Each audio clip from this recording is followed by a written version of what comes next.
dalamhati at sa kabiguan, sa pagluhang ng pusong nasugatan, sa pagsubok na iyong pinahihintulutan. Salamat, Panginoon, sa katugunan sa aking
Magandang umaga po sa ating lahat.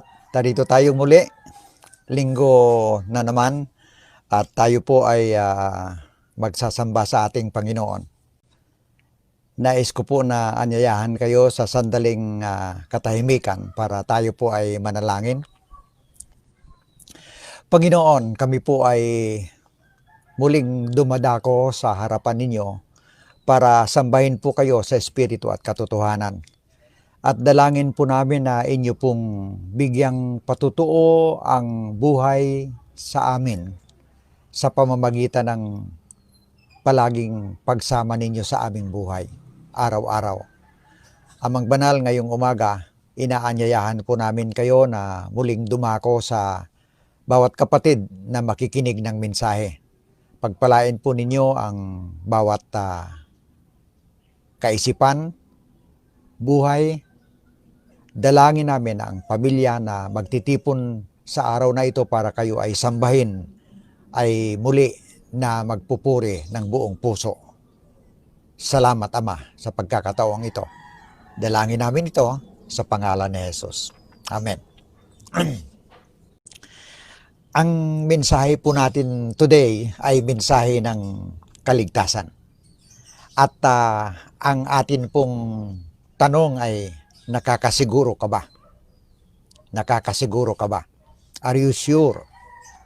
Ito po ay batay sa sulat ni John sa John chapter 14 verses 1 up to 14. Ang nagsasalita po rito sa bahaging ito ay si Jesus Christ.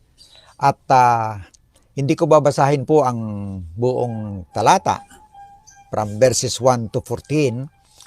Ngunit ang kabuuan po ng sinasabi po rito sa mga talatang ito ay nagsasalita si Jesus Christ sa kanyang mga disciples, comforting them about what is life hereafter. And let me zero in John chapter 14 verse 6, nang sinabi ni Jesus Christ sa mga disciples, Jesus told them, I am the way, the truth, and the life. No one can come to the Father except through me. Sumagot si Jesus, ako ang daan, ang katotohanan at ang buhay. Walang makakapunta sa Ama kundi sa pamamagitan ko.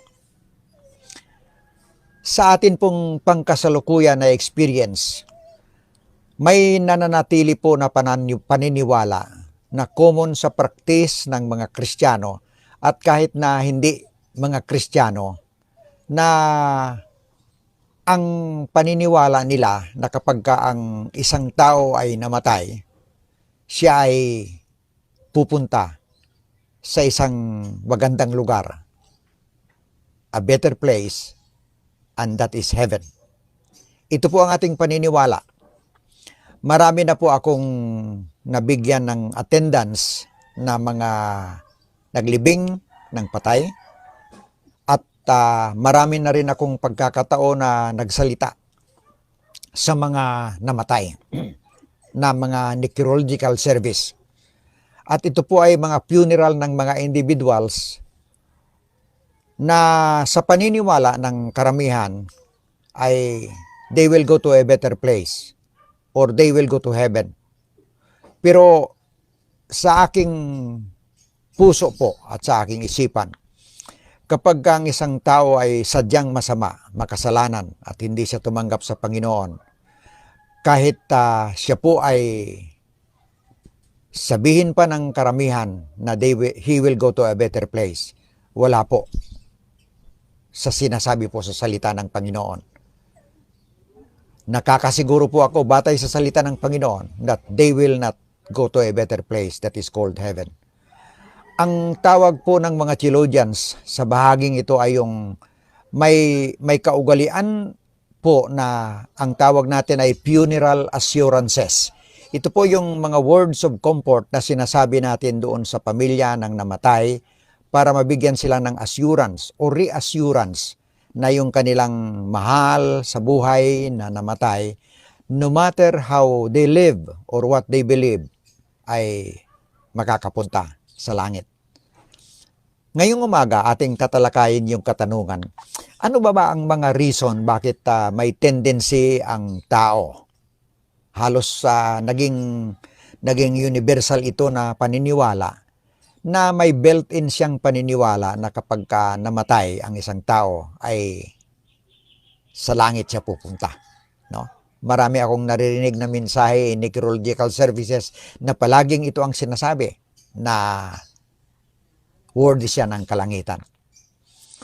Ang isang rason bakit ang built-in belief na ito ay nananatili sa kaisipan ng tao ay sa kadahilanan na ang karamihan ay iniisip na God judges. Ang Panginoon ay humahatol batay sa sinasabi at iniisip ng karamihan. Ang traditional na practice, for example, na nananalangin sa isang namatay ay isang evidence na ang paniniwala na ito ay batay sa karamihan na kaisipan. Kasi pag marami pong nananalangin sa isang namatay, ang isip ng karamihang mananampalataya, lalo na sa non-Christians na circle at sa mga taong hindi gaanong nakakaalam ng salita ng Panginoon, is that he or she will go to heaven dahil marami ang nananalangin sa kanya. O kaya yung idea na tinatawag nating purgatorio. No? Hindi ito biblical. Walang purgatory po sa Bible. Ano po? Pero ito ay isang proof o evidence na kapag ka ikaw ay doon sa purgatory at marami ang nananalangin sa iyo, ang buhay na walang hanggan ay iyong gantimpala dahil marami ang nananalangin sa iyo. Ito ay practice ng karamihan. At sa paniniwala na ang namatay ay recipients ng goodness ng Panginoon, basta't sila ay sincere at nakakaalam kung anong sinasabi ng salita, and they walk the spiritual path in their life, ito po ay ang kaisipan na sila ay pupunta sa langit ay naroroon. Ito ay supported ng reality that in all areas of life, this is what actually dominates the thinking of many people. Ang isa po na repair work sa sasakyan, kahit na gaano siya katagal na naka-standby, kapag ka sa kamay ng isang repairman ay nagkakaroon ng pag-asa na muling tatakbo. Kaya sa buhay, kahit na gaano ka makasalanan ng tao, kapag ka in the last pages of his life, gumawa siya ng mabuti, siya ay karapat-dapat ng langit. Yun bang parang may surgical na measure, yung kung sa atin pa, kung may sugat tayo, ang pangunahin natin ginagawa ay nilalagyan natin ng band-aid para yung life na miserable sa pagturing at sa kaisipan ng mga naiwan ay karapat-dapat din ng langit. Para ito sa mga buhay, para magkaroon sila ng peace of mind o kaya ay assurance na yung namatay ay with the Lord in heaven. Ang tawag po natin dito ay funeral assurances, no? Yun bang para magkaroon ng kaluwagan ang puso at kaisipan ng mga naiwan tungkol sa namatay. Kaya kahit gaano man siya kasama, ang nasa isip, built-in nila ay wala silang iisipin na masama o masagwa dahil nandun sila, ang namatay, papunta sa langit. At kahit na ang isang namatay ay hindi religiously devoted sa Panginoon, mayroong naiwan doon na imaguday, kawangis ng Diyos na nasa Kanya. At ito ang kanilang nagiging capital para sila sa huling barahan ng buhay. Sabi ng hindi mananampalataya ay may pag-asa na makarating sa langit. Mayroon po akong na-experiensyahan na naimbitahan ako ng isang member ng church natin dito sa Maynila na namatay ang kanyang nanay at nagkataon na ang pamilyang ito ang Christian lamang, ang nanay ay hindi pa Christian. So inanyayahan ako na magsalita at the necrological service ng kanyang nanay. Nagsalita po ako at ang aking mensahe po ay tungkol sa kaligtasan, buhay na walang hanggan sa likod ng kamatayan. Nang nagsalita po ako, maganda po na pagkakataon para ma-evangelize, malaman ng tao ang katotohanan tungkol sa buhay. At nagpapasalamat ako sa pagkakataong yaon na marami ang nakarinig ng magandang mensahe ng kaligtasan. Pagkatapos ko pong magsalita, hindi ko akalain na right then and there ay magkakaroon pa rin ng isang service at ang magsasalita ay ang isang pare. Ano po? At nandoon po ako. Hindi niya ako narinig na nagsalita before him at nagsalita po siya. At nang nagsalita po siya, na-mention niya na dapat idalangin ang patay para karapat-dapat siya ng langit. Yun ang kanyang mensahe. Nang pauwi na po ako, nakasakay po ako sa jeep, kung bakit naman nakasabay ko yung pare na yaon. At nagkatabi pa kami. Tinanong ko siya na nang siya ay nagsalita, bago siya magsalita, ako ang nagsalita sa necrological service na yaon. At sabi ko sa kanya, taliwas yung mensahe mo sa sinabi ko sa kanila. Kasi ang kaligtasan ay kay Jesus Christ lamang. Saan po ba sa Biblia, sabi ko sa kanya, ang bahagi na kung idalangin mo ang isang patay, siya ay magkakaroon ng buhay na walang hanggan? O saan sinasabi na kapag marami ang nananalangin sa kanya, makakarating siya roon? Sabi niya ay wala ho sa Biblia yon. Kaya lang naging practice, naging tradisyon sa amin na pananampalataya dahil turo po yan galing doon sa itaas ng mga nagmamaneho ng relihiyon. Ang isa pong sasakyan o jeep, kahit na maraming taon siyang nagtakbo, kapag siya ay sa kamay ng isang repairman, pwede siyang tumakbong muli at pwede siyang gamiting muli. Ganun po ang paniniwala na kapag marami ang nananalangin, marami ang magagawa na kababalaghan sa isang patay kahit na siya ay namatay na makasalanan. Pangalawa po, may paniniwala kasi na ating inaalagaan ng karamihan, lalo na ang isang Panginoon ng pag-ibig ay hindi kailanman nagnanais na tayo ay makapupunta sa impyerno. God is a God of love and He would not send anyone to hell. Totoo po yun. God could not permit that anyone should perish. Totoo po. But God is indeed a God of love. But He is also a God of justice.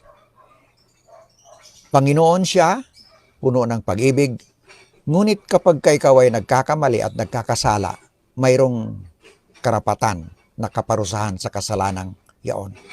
At ito po palagi ang mensahe ng lahat ng evangelist. Mayroon po kasing universal na doctrine tungkol sa kaligtasan na tinuturo ng ibang mananampalataya na nagsasabi na si Jesus Christ ay namatay para sa kasalanan ng lahat ng tao. At sa kanilang paniniwala, dahil sa kasalanan ng lahat ng tao namatay si Jesus Christ, ligtas ang lahat ng tao. At ang dapat nating gawin ay sabihin sa lahat ng tao na ligtas ikaw. Hindi na kinakailangang mag-decide kung tatanggapin, maniniwala ka kay Jesus Christ or not. Kasi namatay na siya para sa iyo sa cross sa Kalbaryo.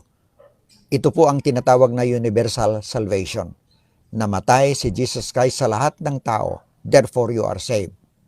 It means that our loving God does not want anyone to perish. Still for others, ang kanilang claim na kahit na ikaw ay ignorant, kahit na ikaw ay hindi nagsasamba, no? Jesus Christ died for you. At ang paniniwalang ito ay nagsisitol sa kaisipan ng maraming tao to a point na even if you have done something wrong, they never thought that they are going to hell. Pangatlo po, may tradisyon po. Halos ito'y sa lahat ng tao. But very often, I notice this among our Filipino people. May tradisyon po na pinaparangalan ang isang patay. Kahit gaano siya kasama, whoever and whatever they have been through in their lives, kailangang ating bigyan siya ng honor, parangal. Ano po? Kapag ka nandoon siya, nakahimlay at ililibing na, at kapag ka magsasalita tayo tungkol sa kanyang buhay, ang palagi nating sasambitin ay yung maganda na ginawa niya. At ito po ay nagki-create ng tendency para ma-please natin ang mga naiwan ng namatay. Yung kanyang mga kamag-anak, sa simple lamang na pagsalita ng mga maganda na mga pangyayari sa buhay niya, ito ay nagiging dahilan para karapat-dapat siya ng langit. Mayroon po akong na-attendan at naging speaker sa isang celebration sa libing ng isang kilala nating theologian dito sa Philippines. At nang nagsalita po ako roon, bago ako magsalita, sinabi niya sa akin, Pastor, never mention na ang nanay ko ay pupunta sa langit kasi namatay po siya sa sugalan. I was surprised na sasabihin niya yaon. I was thinking of saying the opposite things kasi ito pong nagsalita pong ito ay theologian when in fact siya po ay leader, religious leader dito sa ating bansa. At nang sinabi niya ito, ang tanging tanong ko sa kanya ay, ang ibig mong sabihin, hindi mo siya nasiran ng salita ng Lord? Nasiran, ngunit patuloy siyang gumagawa ng kasamaan. At dahil po rito, hindi siya karapat-dapat ng langit. Ika nga. Ano po ba ang sinasabi ng Biblia tungkol sa bagay na ito? Sa Mark chapter 9, verse 42 down to 45, kung ang kamay mo ang nagiging sanhi ng iyong pagkakasala, putulin mo ito. Mas mabuti pa ang pumasok sa buhay na walang hanggan, na putol ang kamay kaysa dalawa ang kamay mo, ngunit sa impyerno, sa apoy na hindi namamatay, ikaw pupunta. Dito po ay ating nababasa na there is a real place called hell. Mayroon pong tinatawag na hell, impyerno. Sa Matthew 25 verse 41, ang sabi po roon, sasabihin naman niya sa mga nasa kaliwa, lumayo kayo sa harapan ko, kayong mga isinumpa. Doon kayo sa apoy na di namamatay at inihanda para sa dyablo at sa kanyang mga kampon. Ang impyerno po was made for Satan at saka sa kanyang mga anghel. At hindi kailanman ito nilikha ng Diyos para sa mga mananampalataya sa kay Jesus Christ. However, yung ayaw tanggapin ang gift of eternal life ni Jesus Christ na pinagkaloob, ayaw maniwala sa Kanya, sila ay doon pupunta. In Matthew 25 verses 41 down to 46, ganito po ang sinasabi, sasabihin naman niya sa mga nasa kaliwa, lumayo kayo sa harapan ko, kayong mga isinumpa. Doon kayo sa apoy na di namamatay at inihanda para sa dyablo at sa kanyang mga kampon. Sapagkat hindi ninyo ako pinakain noong ako'y nagugutom. Hindi ninyo ako pinainom noong ako'y nauuhaw.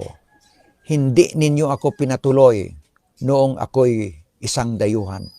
Hindi ninyo ako dinamitan noong ako ay hubad. Hindi ninyo ako dinalaw nang ako'y may sakit at nung ako'y nasa bilangguan. At sasagot din sila, Panginoon, kailan po namin kayo nakitang nagutom? Kailan po namin kayo nakitang nauhaw? Walang matuluyan, hubad, may sakit, o nasa bilangguan, na hindi namin kayo tinulungan. At sasabihin sa kanila ng hari, tandaan ninyo, Nang pagkaitan ninyo ng tulong ang isa sa pinakahamak sa mga ito, ako ang inyong pinagkaitan. Itataboy ang mga ito sa kaparusahang walang hanggan. Ngunit ang mga matuwid ay pupunta sa buhay na walang hanggan. Ang kasalanan po ang nag-separate sa atin, sa ating Panginoon. Sa ating buhay, in the best days of our life, we all fall short of God's standards. Ang sabi nga sa Romans chapter 3 verse 23, sapagkat ang lahat ay nagkasala at walang sino man ang nakaabot sa kaluwalhatian ng Diyos. Walang sino man ang nakaabot sa kaluwalhatian ng Diyos. We miss our mark. God does not grade us on the curve, not on the basis of what we have done. To make sure that we are bound for heaven, let us be reminded, dapat nating balikang sandali, na hindi dapat nating isipin na ang Panginoon natin ay humahatol sa atin based on a curve or according to what other people think or thought of us. Dapat nating paniwalaan ang salita ng Panginoon. Pangalawa, ang ating Panginoon po is a God of love, but He is also a God of justice. And for the sinner na hindi naniniwala at nananampalataya sa Kanya, mayroon pong nakalaan na hell. Ang impyerno po ang para sa Kanya dahil hindi siya naniwala sa Panginoon. Mayroon po, pangatlo, na practice o tradisyon tayo na ating pinaparangalan ang mga namatay. Maganda pong kaugalian ito. Ating binibigyan ng honor kasi we love them also. But whoever and whatever they have been through in their lives, hindi ito nagbibigay ng assurance na sila ay may eternal life kahit bigyan natin sila ng lahat ng parangal. Ang Biblia po ay clearly nag-i-state, nagsasabi na Jesus is the only way, the only truth, the only life to heaven. Sabi nga sa John chapter 14 verse 6, sumagot si Jesus, ako ang buhay, ako ang katotohanan, ako ang daan. Walang makakapunta sa Ama kundi sa pamamagitan ko. Let me say that again. I am the only way, the only truth, the only life. No one comes unto the Father but by me. Wala pong iba tayong paraan na makakapunta sa langit kundi sa pamamagitan ni Jesus Christ. Yun po ang sabi niya. Mayroon pong isang tao, ang pangalan niya ay si William Harvey, noong 1578, na mayroon po siyang problema. Siya po ay founder ng Science of Physiology. At ang kanyang nakita na reality sa kanyang pag-aaral ay ang dugo sa buhay ng isang animal o mammal, ang circulatory ng dugo na yaon ay nagfo-flow lamang ng one way. Kapag ka ang dugo ay dumadaloy sa veins and arteries ng isang mammal, isang way lang at hindi pabalik-balik, no? Ngunit si Galen po ng AD 130, isang scientist, ay natuklasan niya and he has been convinced na ang dugo ng isang tao o mammal flows back and forth in veins and arteries. Itong revolutionary at scientific na study na ito ay accepted sa buong mundo. At ito ang nagbago ng paniniwala ng tao tungkol sa mga sakit. Ang dugo ay pabalik-balik, paikot-ikot. Si Jesus po bilang alay ng Diyos para sa ating buhay at kasalanan, siya po ay banal na Diyos. At kinakailangang tanggapin natin siya. Only by accepting Him as Lord and Savior in life could we have the assurance that we have life. We have the assurance that we have been made right with God. by the blood of Jesus Christ.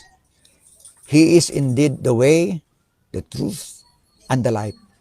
Ang tawag po nito ng mga theologians ay tayo ay nilikha at ginawa ng Diyos na righteous because of the blood poured on that cross at Calvary. Sa Romans chapter 3 verse 23, ang sabi po roon very plainly na we stand guilty before God. All have sinned and fall short of the glory of God. Guilty because Abraham sinned. We stand condemned before a holy God. At tayo ay magkakaroon lamang ng forgiveness in Jesus alone. Kapag tayo ay nag-confess ng ating kasalanan at nagsisi sa ating mga nagawa, He makes us right before God. And even if we commit sin every day, we sin every day, all we need to do is confess this before God. And He is a loving God who will always forgive us. God indeed forgive our sins. He covers them and does not hold them against us. Yun po ang sulat ni David sa Psalm 31 verses 1 up to 5. God will no longer remember our sins if we come to Him and ask for forgiveness. He blots them out. Binubura niya ang lahat ng ito at hindi kailanman muling bumabalik sa kaisipan natin. No longer with us anymore. So ang kailangan lamang ay magtiwala tayo sa ating Panginoon bilang ating Panginoon at tagapagligtas. At ang kasiguruhan that we have to go to heaven is there. The better place where we have to go when we die. Let us remove every obstacle and tell people about Jesus. Let us tell them about the saving grace of Jesus Christ. Tayo po nangaligtas na. Let us be refreshed by this message. Nakakasiguro nga ba tayo? Kasi ang ginawa ng Panginoon ay hindi isang biro, kundi para may kasiguruhan tayo na may buhay na walang hanggan sa likod ng kamatayan. Inaanyayahan ko po, try to look back in your life. Try to review. Try to reach out for those who are far away and distant from you who have not yet known the Savior and Lord of life. Pray for them. Get them in the name of Jesus Christ to know Him as Lord and Savior of life. Let us pray. Dakilang Panginoon, salamat po na muli inyong binibigyan kami ng bagong gawain sa buhay tulad ng iyong iniwan sa mga disciples of long ago to go and preach the gospel. Nawa, ito ay patuloy naming gagampanan. Hindi kailanman mawawalay kami sa landasin dahil ito ang kahuli-hulihang tagubilin mo sa amin before you ascended to heaven. To go and preach the gospel to all nations. And today we again commit ourselves to this task of sharing your message of salvation to others. Aming dinudulog sa inyo ang mga kapatiran namin who have still some questions in life about their salvation. Help them, Lord, to realize that you are Savior of life and you give us the assurance that we are saved. Because Jesus Christ died for our sins. We accepted Him as Lord and Savior. And we believe in Him. Tulungan po ninyo kaming mamuhay karapat-dapat ng pagpupuri ng inyong pangalan. At tulungan po ninyong sa buhay namin, makita namin kayo palaging gumagawa. Bless us today, the rest of the many days ahead. Nawa aming maidalangin ang mga kapatid namin, ang mga kaibigan, ang mga tao na nakasalamuha namin sa buhay na hindi pa nakakakilala sa Panginoon. Help them, Lord, to find meaning in your word. Help them to seek you while you may be found and to love you and accept you, Lord and Savior.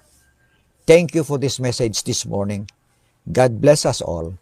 And now, may the blessings of God, may the fellowship of the Holy Spirit, and the love of Jesus Christ ever be with us as we live life to please and honor Him now and evermore. Amen and amen. Thank you, Lord. Thank you.